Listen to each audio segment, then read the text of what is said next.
दुकानदार मुर्दाबाद मुर्दाबाद मुर्दाबाद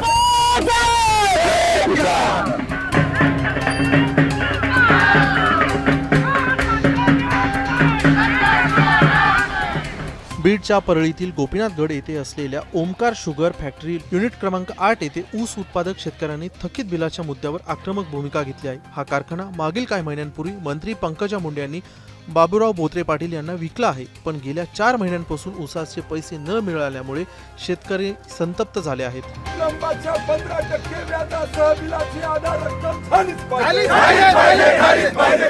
शेतकऱ्यांनी कारखान्याला ऊस पुरवठा केला, पण त्यांना 4 महिन्यांपासून ऊसाचं बिल मिळालंच नाही, त्यामुळे शेतकरी अडचणीत आले आहेत।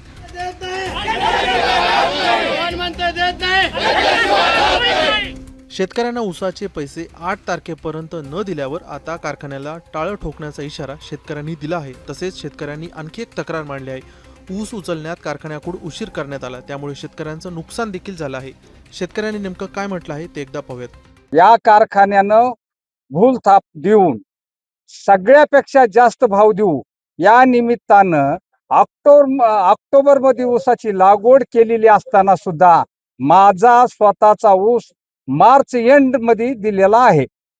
या 5 महिन्यापासून माझ्या ऊसाचं फार नुकसान झालं, तरी मला 60 टन एकरी उत्पादन झालं। ते जर ऑक्टोबर नोव्हेंबर मध्ये ऊस जर गेला असता तर त्याचं 75 टन एकरी उत्पादन झालं असतं। माझा यावर्षी 245 टन या कारखान्याला गाळपासाठी ऊस गेलेला आहे, तरी त्याचे साधारण 3050 या हिशोबानं 7 लाखाच्या वर रुपये येतील। त्याच्यामुळं माझ्या कुटुंबावर उपासमारीची वेळ आलेली आहे। माझे अनेक नातवंड मुलं शिक्षणाकरता बाहेर गावी असल्यामुळं बऱ्याचशा अडचणीला सामोरं जावं लागत आहे। तरी प्रत्येकानं कुठून आता ही समस्या सोडवायची? मुळात या कारखान्याकडं बैलगाडीचं या एरियात कसल्याही प्रकारचं नियोजन नव्हतं। त्याच्यामुळं आम्हाला पुढच्या गळीत हंगामात या कारखान्यानं चांगल्या प्रकारचं नियोजन करावं आणि आमच्या जे घामाचे पैसे हे आमच्या लेकरा बाळाला बिस्किट न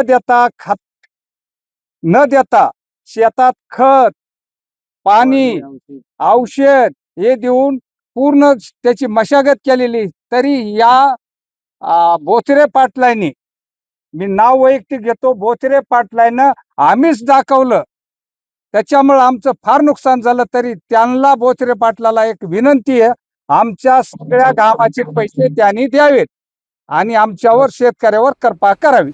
आधी पंकजा मुंडेंच्या ताब्यात असलेला हा वैद्यनाथ सहकारी साखर कारखाना मध्यंतरी बंद होता। त्यानंतर बंद पडलेला कारखाना बाबूराव बोत्रे पाटलांनी विकत घेतला व त्याचं नाव देखील बदललं। त्यानंतर मोठा वाद झाला होता। फक्त पंकजा मुंडेंचाच नाही तर अनेक सहकारातील नेत्यांचे कारखाने देखील बोत्रे पाटलांनी विकत घेतले आहेत। आता शेतकऱ्यांचे पैसे बोत्रे पाटलांनी थकवले आहेत। सोलापूर, कोल्हापूर आणि इतर जिल्ह्यातील कारखान्यात देखील शेतकऱ्यांची थकबाकी थकली आहे, त्यामुळे बोत्रे पाटील सध्या नॉट रिचेबल आहेत। आता बाबूराव बोत्रे पाटील किंवा ज्यांचा कारखाना आहे त्या पंकजा मुंडे यावर काय बोलणार याकडे सर्वांचं लक्ष लागलं आहे।